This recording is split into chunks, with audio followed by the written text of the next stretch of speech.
हाय दोस्तों, welcome to बात बिगड़ी है। कैसे आप लोग? आई होप आप लोग सब अच्छे होंगे। मैं भी बहुत अच्छी हूँ। तो चलिए बात करते हैं समांथा रूथ प्रभु और उनके कुछ कंट्रोवर्शियल कमेंट अपने एक्स के रिलेटेड, और इसकी वजह से बहुत ही ज़्यादा ट्रोलिंग फेस कर रही हैं समांथा इस बारे में। तो चलिए थोड़ा बात कर लेते हैं समांथा और नागा के रिलेशनशिप के बारे में। ये दोनों 2010 से एक दूसरे को जानते हैं। 5 मूवी भी एक साथ किया है इन्होंने, जिसमें से कुछ मूवी हिट भी हुई थी। 2017 में इनका लव मैरिज हुआ। 4 साल बाद ही 2021 में इनका डिवोर्स हो गया था। अब डिवोर्स का कोई सॉलिड रीज़न तो नहीं आया था न्यूज़ में, बट हाँ ये बोला जा रहा था कि नागा ने समांथा के ऊपर चीट किया है और इसी की वजह से इन लोगों का डिवोर्स हो रहा है।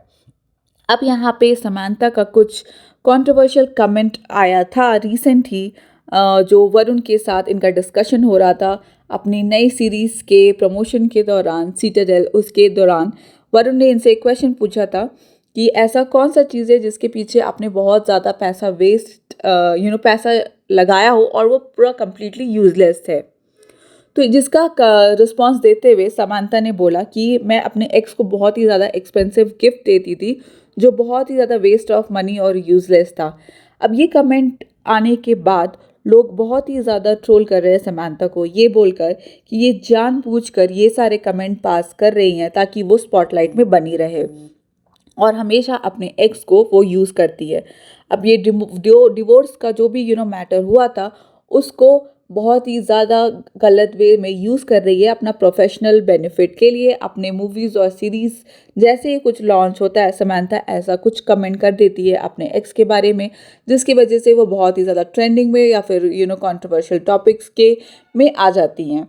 यहाँ पे बहुत ही ज़्यादा नेगेटिव कमेंट्स भी आ रहे हैं समांथा को, जिसमें से एक कमेंट मैं आपको पढ़ के सुनाती हूँ। Woman is a walking red flag. Relationship breaks sometime, and we need to learn to move on rather than dragging your ex in dirt. इसके अलावा समांथा का एक और कमेंट रीसर्फेस हुआ है, जो एक पुराने इंटरव्यू से है, जिसमें समांथा को पूछा गया था कि उनका लाइफ में सबसे टफेस्ट रोल कौन सा उन्होंने प्ले किया है, जिसका रिस्पॉन्स समांथा ने दिया था कि उनका जो लाइफ है वही बहुत ही ज़्यादा टफेस्ट चैलेंज है, जिसमें उनको हर रोज़ कुछ ना कुछ नया चैलेंज आ जाता है और बिना कोई स्क्रिप्ट का उनको वो रोल अदा करना पड़ता है। जिसका लोगों को ये लग रहा है कि शायद समांथा के लाइफ में बहुत ही ज़्यादा डिफ़िकल्टीज़ था, उनके मैरिज का जो ड्यूरेशन था, जो पीरियड था, जिसकी वजह से उनका डिवोर्स हुआ। और यहाँ पे ये ओल्ड इंटरव्यू भी बहुत ही ज़्यादा ट्रेंडिंग में चल रहा है। इसके अलावा एक और इंटरव्यू था जिसमें समांथा अपने डाइट के बारे में बात कर रही थी, और बात करते करते समांथा ने बोला कि वो कोई चीट डे या फिर चीट मील पे बिलीव नहीं करती हैं, क्योंकि चीट करना ही क्यों है, जिससे लोग उस चीज़ को रिलेट कर रहे हैं नागा की चीटिंग से। तो लोगों को ये लग रहा है कि समांथा इस चीटिंग वर्ड से या चीटिंग के कॉन्सेप्ट से इतना ज़्यादा नफरत करती है, तो कि वो अपने डाइट में या फिर किसी भी चीज़ में भी उस चीज़ का जिक्र या फिर उसको यूज़ नहीं करना चाहती हैं।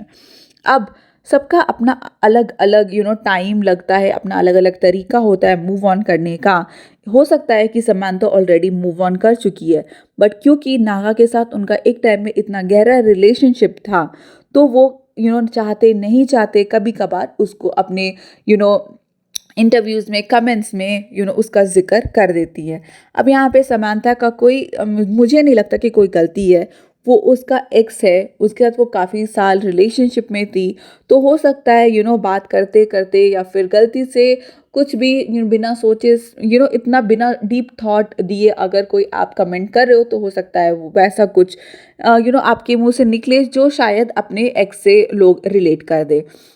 यहाँ पे लोगों का कहना है कि वो अभी भी अपना डिवोर्स का जो ट्रॉमा है उसको यूटिलाइज कर रही है स्पॉटलाइट में रहने के लिए, क्योंकि अभी उनका रीसेंट सीरीज़ निकला है, तो वो जानबूझ के ऐसे कमेंट पास कर रही है जिसकी वजह से वो स्पॉटलाइट में रहे और उनकी सीरीज़ को ज़्यादा व्यूअरशिप मिले।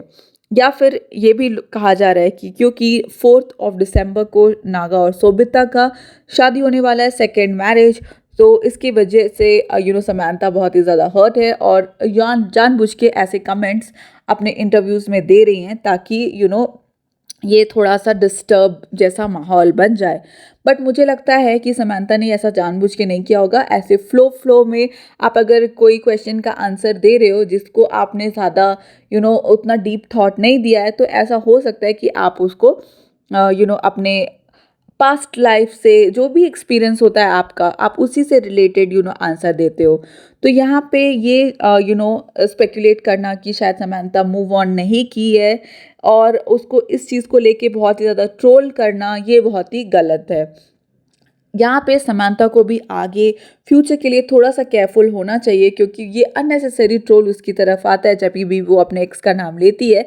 तो उसको थोड़ा-सा केयरफुल होना चाहिए अपने इंटरव्यूज़ में, अपना प्रोफेशनल सेटिंग में, कि वो अपने एक्स को किसी भी किस्म से रेफ़र नहीं कर रही हैं। समंथा अपने पर्सनल लाइफ में बहुत ही ज़्यादा हेल्थ इश्यू से भी रिसेंटली गुजरी है। उनको ऑटो इम्यून डिजीज़ है जिसकी वजह से उनके हेल्थ पे बहुत ही ज़्यादा इफ़ेक्ट पड़ रहा है। अब ये जो डिज़ीज़ है ना, इससे आप वेट लूज़ भी कर सकते हो और आपको एक अच्छा हेल्दी लाइफ़स्टाइल के लिए बहुत ही ज़्यादा डाइट कंट्रोल रहता है कि आप ये सब खा सकते हो, ये सब नहीं खा सकते हो। जिसकी वजह से समंथा बहुत ही ज़्यादा वेट लूज़ कर रही हैं। अब यहाँ पे ट्रोल्स का ये भी कहना है कि समंथा ये वेट लूज़ इसलिए कर रही है क्योंकि उन्हें शोभिता की तरह दिखना है या शोभिता का कॉपी करना है। बट यहाँ पे हम लोगों को और सबको ये समझना चाहिए कि समंथा एक ऐसे डिज़ीज़ से गुजर रही है जिसकी वजह से उनका डाइट बहुत ही ज़्यादा कंट्रोल्ड है और हो सकता है इस वजह से वो बहुत ज़्यादा वेट लूज़ कर रही है और अपना बॉडी का हेल्थ का स्ट्रेंथ मेंटेन करने के लिए वो कुछ स्पेसिफिक चीज़ें खा पाती है और कुछ नहीं खा पाती हैं। तो यहाँ पे इस चीज़ को कंपेयर करना कि वो शोभिता की तरह दिखने का कोशिश कर रही है, शार्प जॉ लाइन बनाने का कोशिश कर रही है, ये बहुत ही ज़्यादा गलत बात है। तो ये था मेरा ओपिनियन। आपको क्या लगता है कि समंथा के साथ जो भी यहाँ पे ट्रोलिंग हो रही है वो सही है या गलत?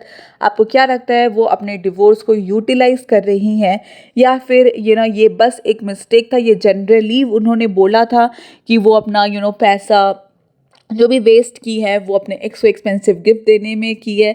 तो ये सारा आपका थॉट प्रोसेस क्या है इस बारे में, आप ज़रूर कमेंट बॉक्स में मेंशन करना। और अगर आपको वीडियो पसंद आई होगी तो वीडियो को लाइक करना मत भूलना, फैमिली और फ्रेंड्स के साथ शेयर करना प्लीज़, और चैनल को सब्सक्राइब करना तो बिल्कुल भी मत भूलना। Thank you so much for watching. Bye.